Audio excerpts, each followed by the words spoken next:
আরেকজনের অনেক বেশি, এইরকম একটা পর্যায়ে চলছে। নির্বাচনের সময়কালটা দেখুন, নির্বাচনের সময়কালটাই কেউ ১,৫০০ টাকার প্রকল্প, আবার কেউ আরো দিয়ে ৩,০০০ টাকার প্রকল্প, কেউ লক্ষ্মীর ভান্ডারকে সামনে নিয়ে আসছে, অপরদিকে বিজেপিকে পিছনে নেই, অন্নপূর্ণা প্রকল্প ৩,০০০। সুতরাং এক বড় খেলা জমেছে লাস্ট ২ মাস ধরে, কিন্তু বর্তমানেও খেলাটা শেষ হয়নি, বর্তমানেও খেলাটা চলছে। নেতা মন্ত্রীরা স্বয়ং সংগ্রাম পাহাড়াতে এত বেশি উত্তেজনা এবং একে অপরকে কিছুতেই জায়গা ছাড়বে না, কিছুতেই একে অপরকে বিশ্বাস করতে পারছে না। দুজনের কথা বডি ল্যাঙ্গুয়েজেই আমরা আসছি, তৃণমূল বলছে আমরা আসছি, বিজেপি আরো ২টা এগিয়ে বলে আমরা চলেই যাচ্ছি।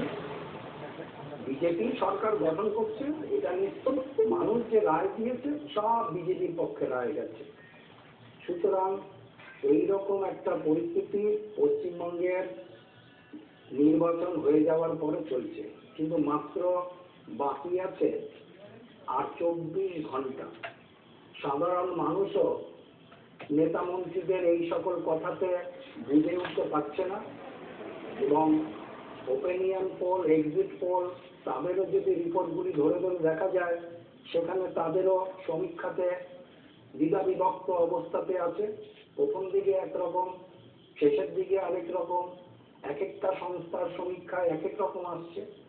সুতরাং এইরকম একটা পরিস্থিতি চলেছে, এবং সম্পূর্ণ টেনশন যুক্ত।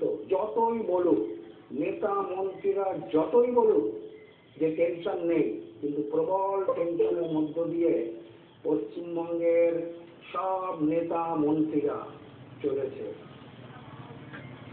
স্ট্রং রুম পাহাড়, যারা সারা বছর ঠান্ডা দিন ছাড়া ঘুমোতে পারে না, নেতা মন্ত্রীদের কি অবস্থা দেখুন। উভয় দলের ক্ষেত্রেই বলছি, যারা ঠান্ডা দিন ছাড়া ঘুমোতে পারে না, ঘুম হয় না যাদের, যারা ঠান্ডা গাড়িতে যাতায়াত করে, বিলাসবহুল বাড়ি ব্যবহার করে, রাজকীয় ভাবে যারা জীবনযাপন করে, সেই নেতা মন্ত্রীরা কি ভাগ্যের পরিহাস, কোথায় গিয়ে উপস্থিত? স্ট্রং রুম পাহারা দিচ্ছে চৌকিদার, বড় চৌকিদার, এবং সবার চোখ স্ট্রং রুমের দিকে।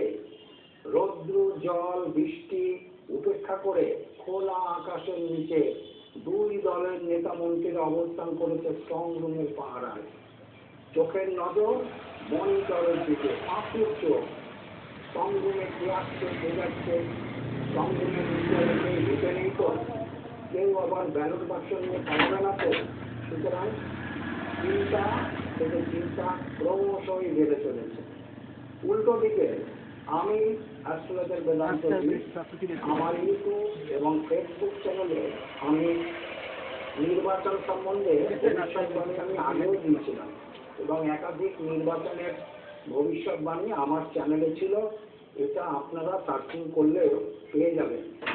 পশ্চিমবঙ্গে ২০২৬ নির্বাচনেও আমি ভবিষ্যৎবাণী দিয়েছি।